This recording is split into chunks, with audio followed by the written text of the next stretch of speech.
வணக்கம். அதாவது 10:30 மணிக்கு மேல் நடிகர் விஜய் டெல்லியில் இருக்கக்கூடிய சிபிஐ தலைமையகம் 2ஆம் சுற்று விசாரணைக்காக ஆஜராவார் என்று எதிர்பார்க்கப்படுகின்றது. நேற்று மாலையே அவர் சென்னையிலிருந்து கிளம்பி டெல்லி வந்துவிட்டார். டெல்லியிலிருந்து தற்பொழுது டெல்லி நட்சத்திர ஹோட்டலில் இருந்து தற்பொழுது அவர் புறப்பட்டிருக்கின்றார். சிபிஐ தலைமை அலுவலகத்திற்கு இன்னும் சற்று நேரத்தில் அவர் இந்த 2ஆம் கட்ட விசாரணைக்காக வந்து விடுவார் என்று எதிர்பார்க்கப்படுகின்றது. இதற்காக நாம் ஏற்கனவே பார்த்தது போல முதற்கட்ட விசாரணை ஜனவரி 12ஆம் தேதி நடைபெற்றது.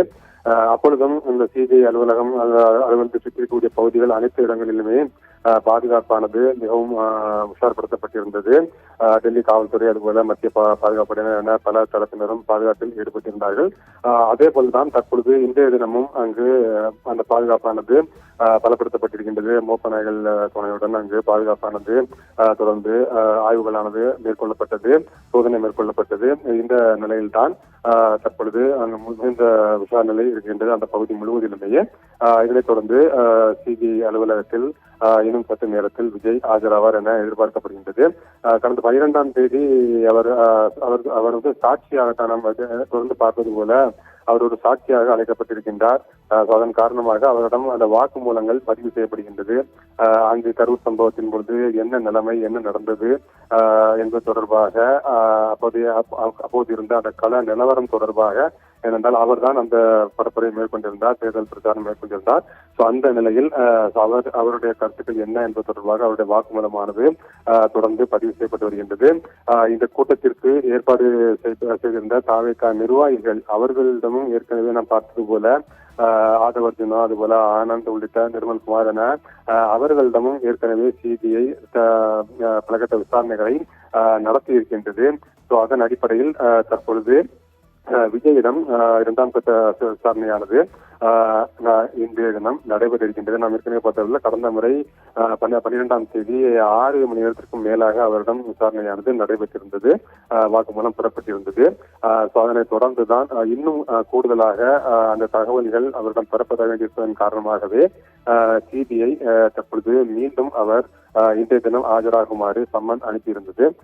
கடந்த முறை விஜய் கொடுத்த அந்த தகவல்கள் ஏற்கனவே அவர் கொடுத்திருந்தார். நாம் பார்த்தது போல அந்த தகவல்களானது முழுமையாக இருக்கின்றதா, போதுமானதாக இல்லாத ஒரு காரணத்தினால்தான் தற்பொழுது மீண்டும் அவர் விசாரணைக்காக சம்மன் அனுப்பப்பட்டு அவரிடம் விசாரணையானது நடைபெற இருக்கின்றது.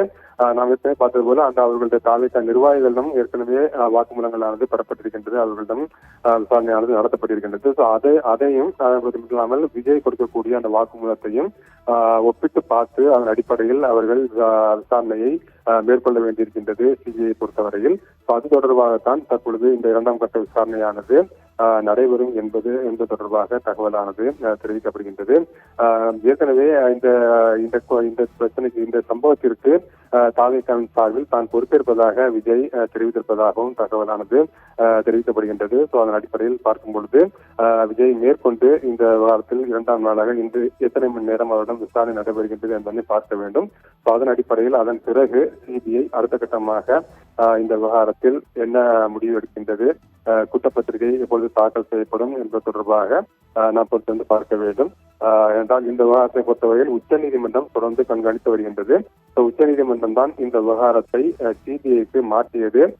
அது மட்டுமல்லாமல் அதனை கண்காணிப்பதற்காக உச்சநீதிமன்றத்திலிருந்து ஓய்வு பெற்ற நீதிபதி அஜய் ரஸ்தோகி தலைமையில் குழுவையும் உச்சநீதிமன்றம் அமைத்தது. அந்த மேற்பார்வையின் கீழ் தான் தற்பொழுது இந்த விசாரணையானது தொடர்ந்து நடைபெற்று வருகின்றது. சிபிஐ பொறுத்தவரையில் விசாரணை அவர்களிடம் மாற்றப்பட்டதை தொடர்ந்து இது தொடர்பான விவரங்களை சேகரித்து வருகின்றார்கள். சேகரித்து அதன் அடிப்படையில் தான் இந்த விசாரணை தொடர்ந்து மேற்கொண்டு செல்லப்படுகின்றது.